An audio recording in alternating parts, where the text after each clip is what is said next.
Era una joven maestra llena de vida, a solo unos días de celebrar su boda primaveral. Aquella mañana helada de enero, se despertó hablando emocionada sobre arreglos florales. Pero al caer la tarde su cuerpo, sin vida, teñía de rojo el suelo de su cocina en el suelo de su cocina con más de 20 puñaladas. La policía acordonó el apartamento, el cual estaba cerrado desde dentro, y a pesar de que no había signos de lucha ni de entrada forzada, concluyeron rápidamente que se trataba de un suicidio. Sin embargo, los moretones de semanas anteriores, un pestillo dañado que no encajaba con el relato, y un prometido cuya historia cambiaba cada vez que se le interrogaba, dejaron el caso envuelto en un halo de misterio. ¿Qué le ocurrió realmente a Ellen Ray Greenberg esa noche? ¿Y por qué cada respuesta oficial solo ha servido para sembrar más preguntas? Esta es la trágica historia del asesinato de Ellen Ray Greenberg. Las estadísticas indican que alrededor del 30% de los crímenes violentos en el mundo siguen sin resolverse, incluso con los avances en tecnología, métodos forenses y bancos de ADN. En la mayoría de los casos, los responsables son encontrados rápidamente, pero hay investigaciones que se prolongan durante años o incluso décadas sin justicia.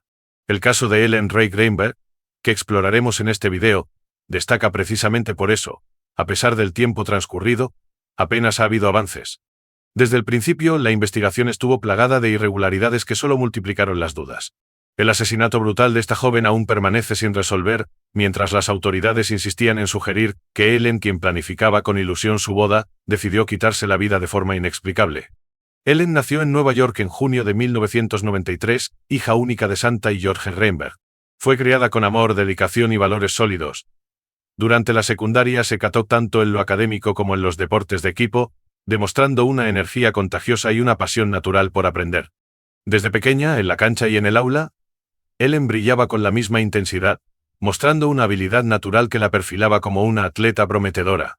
Era una niña llena de energía extrovertida y con un entusiasmo contagioso. También brillaba en lo académico, especialmente en las materias humanísticas, donde su curiosidad y sensibilidad se hacían evidentes. Tras terminar la secundaria, se matriculó en la Universidad Estatal de Pensilvania y obtuvo su título en Relaciones Públicas. Sin embargo, al poco tiempo de comenzar a trabajar en ese campo, se dio cuenta de que no era su verdadera vocación. Mientras trabajaba, también se inscribió en un programa de formación docente a distancia. Años después se graduó con honores y se mudó a Filadelfia, donde comenzó a enseñar en una escuela secundaria local.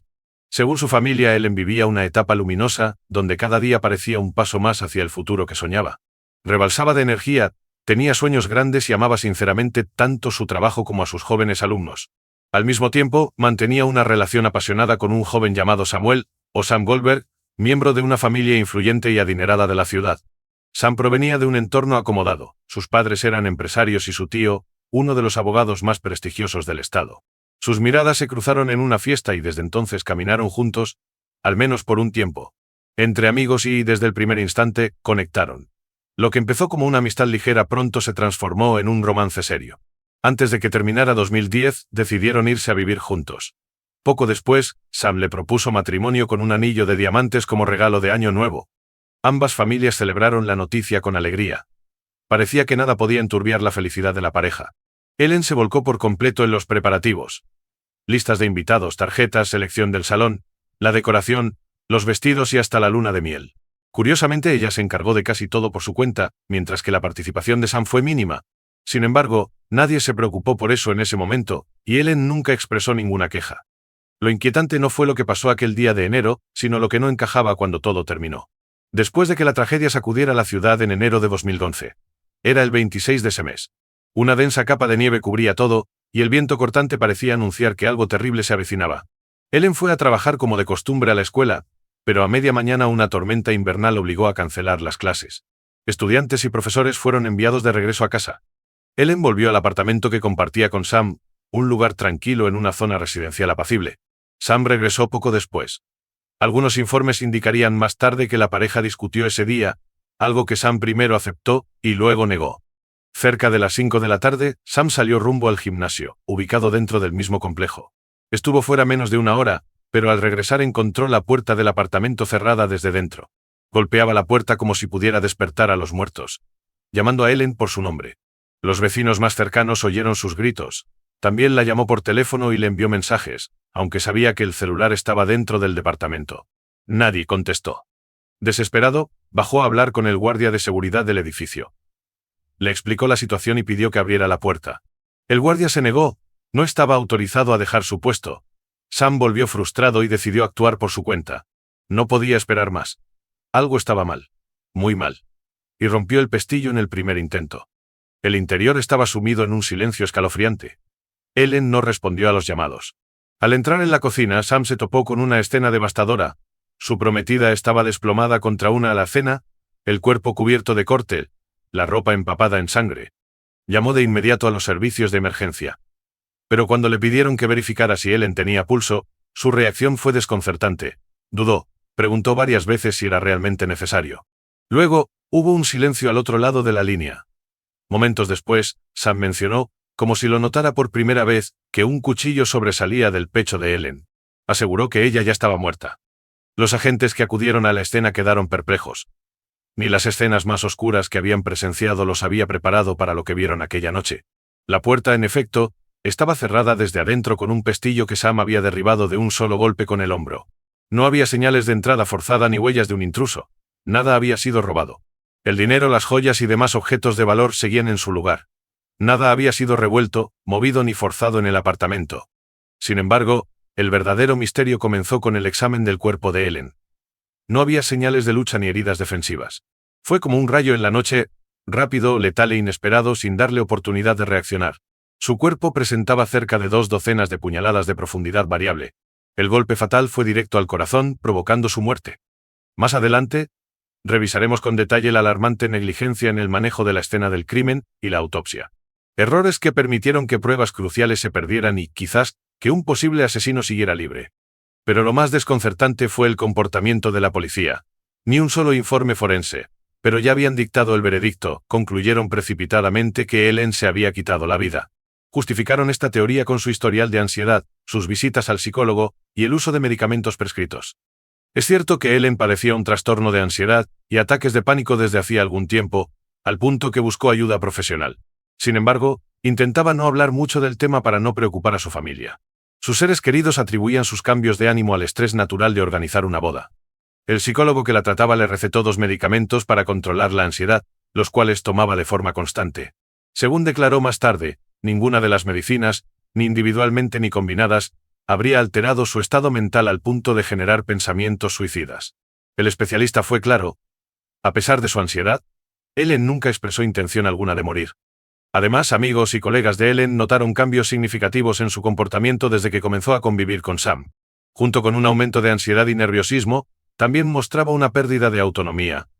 Rara vez tomaba decisiones sin consultarlo con Sam antes. Ellen ya no hablaba con su voz. Hablaba con la de Sam. En casi cualquier situación, decía que debía consultar primero con Sam, antes de responder. Sus padres también notaron este cambio extraño. Pero cada vez que Ellen intentaba abrirse con ellos sobre su malestar emocional, insistía en que Sam no era el motivo. 3 semanas antes de la tragedia, Ellen le confesó a su madre que quería dejar todo, abandonar la escuela y regresar a vivir con ellos. Su madre sintió una alarma muda, pero eligió calmarla con amor, diciéndole que siempre tendría un lugar en casa. Sin embargo, Ellen nunca volvió a tocar el tema. Con el tiempo, surgieron sospechas. Quizás la casa que compartían era también la jaula que le impedía hablar con Ellen. Quizás ella vivía con miedo, incapaz de contar lo que realmente le sucedía. El psicólogo que la atendía no confirmó ni negó esa posibilidad, pero sí señaló que a Ellen le costaba mucho poner en palabras lo que sentía. Parecía que deseaba compartir algo importante, pero algo más fuerte, el miedo, quizá la mantenía en silencio. Desde el inicio, este caso inusual dejó más interrogantes que certezas. Y lo más desesperante, nadie parecía dispuesto a buscar respuestas reales. La negligencia en el manejo del cuerpo, la escena del crimen y los análisis forenses fue escandalosa. Detalles esenciales, pruebas clave y hechos relevantes fueron ignorados o se perdieron para siempre. Sin estas piezas fundamentales, reconstruir lo sucedido era casi imposible. Por ejemplo, las manos de Ellen no mostraban heridas defensivas, lo cual sugería que no intentó defenderse. En cambio, su cuerpo presentaba múltiples hematomas que, según el estado de cicatrización, habían sido infligidos semanas antes. Su prometido afirmó que probablemente eran consecuencia de juegos deportivos. Pero los padres de Ellen aseguraron que ella no había practicado deportes ni acudido a gimnasios en mucho tiempo, ocupada como estaba entre el trabajo y los preparativos de la boda. Nunca se halló una nota de despedida. Nada en esa escena gritaba suicidio. Todo, en cambio, susurraba violencia, sino la víctima de un ataque brutal. Desde el principio se sugirió rápidamente que Ellen se había quitado la vida. Los investigadores señalaron que había comida, especias y una tabla de cortar sobre la mesa de la cocina, una hipótesis tan absurda que parecía un mal intento de cerrar el caso sin mirar atrás, que Ellen estaba preparando la cena, pero de repente cambió de idea y decidió apuñalarse con un cuchillo. Como mencionamos antes, el cuerpo de Ellen presentaba cerca de 20 heridas punzocortantes de distintas profundidades. El análisis forense reveló que al menos 10 de esas heridas fueron hechas desde atrás. Si fue atacada por la espalda y algunas de esas lesiones fueron lo suficientemente graves, entonces aunque no la mataran al instante, muy probablemente la habrían inmovilizado, impidiéndole moverse o resistirse. Ninguna persona en su juicio puede atacarse a sí misma por la espalda y luego matarse con precisión quirúrgica. Por la espalda, y luego, en ese estado se clave un cuchillo directamente en el corazón. Estas observaciones llevaron a varios expertos médicos a cuestionar la causa de muerte inicialmente declarada. Sin embargo, a pesar de esos hallazgos, la investigación se aferró a la teoría original y se negó a abrir un caso penal. El principal argumento para sostener esta versión era que no había señales de intrusión en el apartamento ni heridas defensivas en el cuerpo. También se plantearon dudas sobre cómo alguien podría haber ingresado, debido al diseño peculiar del pestillo de la puerta. Este mecanismo podía cerrarse parcialmente desde fuera, pero no bloquearse por completo a menos que se accionara desde dentro. Si el pestillo hubiese estado completamente cerrado, habría sido imposible derribarlo con un solo golpe de hombro sin dañar el marco. Pero el patrón de daño sugería que la puerta solo estaba parcialmente cerrada, algo que bien podría haberse hecho desde afuera. A pesar de que en casos así, la pareja sentimental suele ser el primer sospechoso, Sam nunca fue considerado como tal. Nunca se le imputaron cargos. El día del incidente, fue interrogado en la estación de policía, acompañado por su tío, un abogado influyente y de renombre. Toda la reconstrucción de los hechos se basó únicamente en el testimonio de Sam Goldberg, el cual por momentos fue contradictorio, algo que él atribuyó al estrés. Los vecinos, por su parte, solo confirmaron haber oído golpes en la puerta y gritos, presumiblemente de Sam, intentando entrar. Los vecinos declararon haber escuchado golpes insistentes y la voz de Sam llamando a su prometida. Nada más. Durante su testimonio, Sam afirmó que había acudido al guardia de seguridad del edificio, quien según él lo acompañó hasta el apartamento y presenció cómo forzaba la puerta. Sin embargo, el guardia negó haber abandonado su puesto o haber subido en ningún momento. Sorprendentemente, esta contradicción nunca fue investigada a fondo. Una mentira sin consecuencias, ignorada como si no importara quién decía la verdad.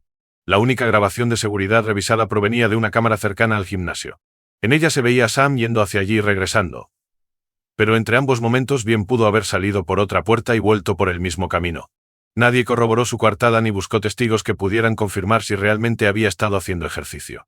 De hecho, el reloj marcaba minutos preciosos y Sam solo observaba sin actuar, desde que encontró la puerta cerrada y sin respuesta de Ellen antes de llamar a la policía. El agente que recibió la llamada describió su comportamiento como sospechoso. A pesar de los gritos y sollozos, su tono era demasiado controlado, su voz no temblaba, y respondió con claridad cada pregunta. Cuando se le pidió que verificara el pulso de Ellen, Sam dudó. Preguntó varias veces si era realmente necesario. Luego, se hizo el silencio.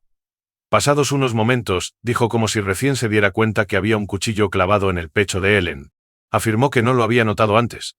Curiosamente, antes de llamar al 911, Sam, antes de buscar ayuda para Ellen, buscó protección para sí mismo, quienes llegaron al lugar antes que la policía. Como ya se mencionó, fue este mismo tío quien lo acompañó al interrogatorio al día siguiente en la comisaría.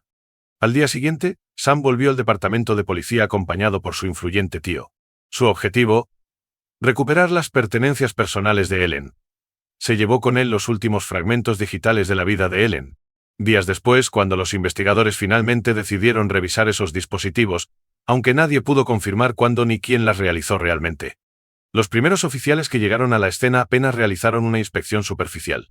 Rápidamente concluyeron que Ellen se había quitado la vida. A pesar de que surgieron nuevos datos, nunca reconsideraron esa decisión inicial. Aunque no se pudo determinar el orden exacto de las heridas, estaba claro que la estocada fatal fue al corazón. El médico forense encargado de la autopsia consideró sospechosas esas conclusiones y decidió profundizar. Envió una muestra de la médula espinal a un especialista para analizar si había sido dañada. Si la médula estaba lesionada, Ellen habría quedado paralizada e incapaz de apuñalarse en el corazón. Sorprendentemente, el especialista cambió su postura y abandonó la investigación, alegando que la médula estaba intacta. Ese informe jamás fue incorporado oficialmente al expediente del caso. Nadie se alarmó, tampoco por un hecho inquietante: pese a las múltiples heridas graves, había sorprendentemente poca sangre en el lugar. Esto sugería que alguien pudo haber limpiado la escena. Sin embargo, Nadie investigó si se habían eliminado rastros. No se utilizó luminol, el reactivo químico que detecta sangre oculta, y los cubos de basura del apartamento jamás fueron revisados. Si allí se desechó evidencia, se perdió para siempre. Los padres de Ellen, devastados, se enteraron de su muerte por medio de la familia Goldberg, quienes llegaron antes que ellos al lugar. Los Greenberg, que vivían a cientos de kilómetros, se apresuraron a viajar para estar con las pertenencias de su hija. Perdieron a su hija, pero también fueron despojados del derecho a entender cómo, y rechazaban tajantemente la idea de que Ellen se hubiese quitado la vida. A pesar de su dolor, nunca recibieron una explicación clara de lo sucedido aquella noche. Solo un cierre apresurado y una negativa constante a abrir una investigación penal. Decididos a descubrir la verdad, los Greenberg iniciaron su propia indagación con el apoyo de expertos independientes. Poco después, un detective privado se ofreció voluntariamente a colaborar, movido por el deseo personal de resolver el caso. Al revisar los documentos, llegó a una inquietante conclusión: el cuerpo de Ellen había sido movido tras su muerte. Lo evidenciaba un rastro seco de sangre que corría desde su nariz hasta la oreja, algo incompatible con la postura en la que fue encontrada. Además, notó manchas arrastradas en el suelo, como si alguien hubiera desplazado el cuerpo. En una segunda entrevista, el guardia recordó que Sam, cuando bajó a pedir ayuda, vestía ropa deportiva y dijo venir del gimnasio. Decía venir del gimnasio, pero no traía ni sudor ni zapatillas de cambio, con ropa para cambiarse, lo que contradecía su declaración de haber regresado del gimnasio.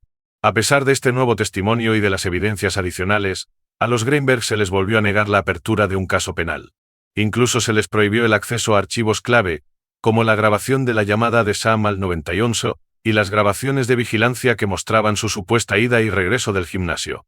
4 años después, un joven fiscal adjunto se unió a la unidad de homicidios del condado. Había oído hablar del extraño caso sin resolver durante sus años universitarios y decidió revisar los archivos para buscar la verdad.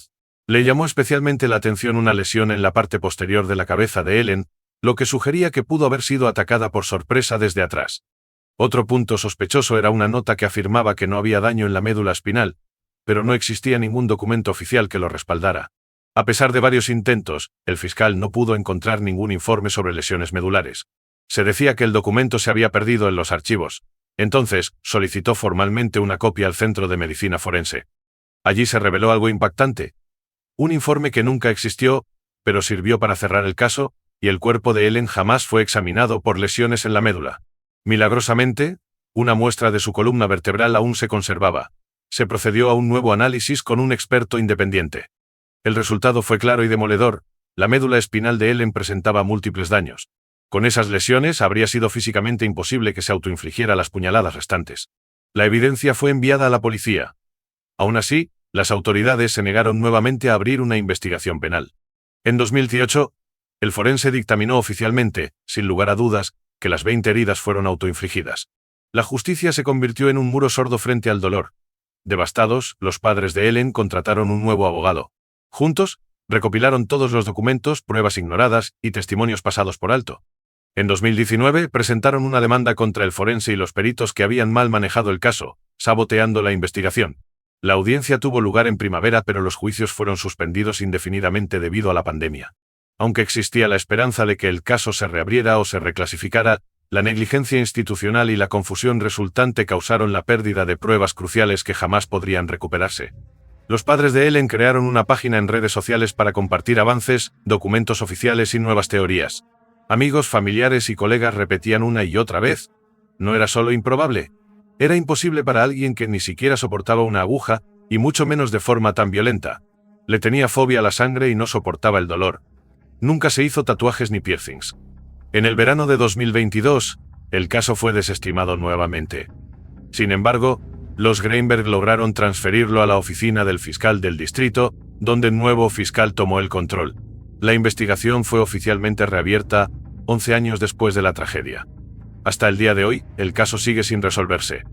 ¿Y qué pasó con Sam? Durante el primer año tras la muerte de Ellen, Samuel hizo algunos intentos por mantenerse en contacto con los padres de su ex prometida, pero se negó a participar en las investigaciones. Tampoco quiso colaborar con la policía. Mostró un desinterés evidente por el caso. Siguió defendiendo la versión oficial, que Ellen se había quitado la vida con sus propias manos. Poco después, Goldberg rehizo su vida. Inició una nueva relación y apenas un año más tarde, contrajo matrimonio con otra mujer. La pareja se mudó a otro estado y cortó todo vínculo con la familia Greenberg. Hoy, Sam y su esposa crían 2 hijos, y él enterró a Ellen no solo en la memoria, sino también en la justicia de quien fue su prometida.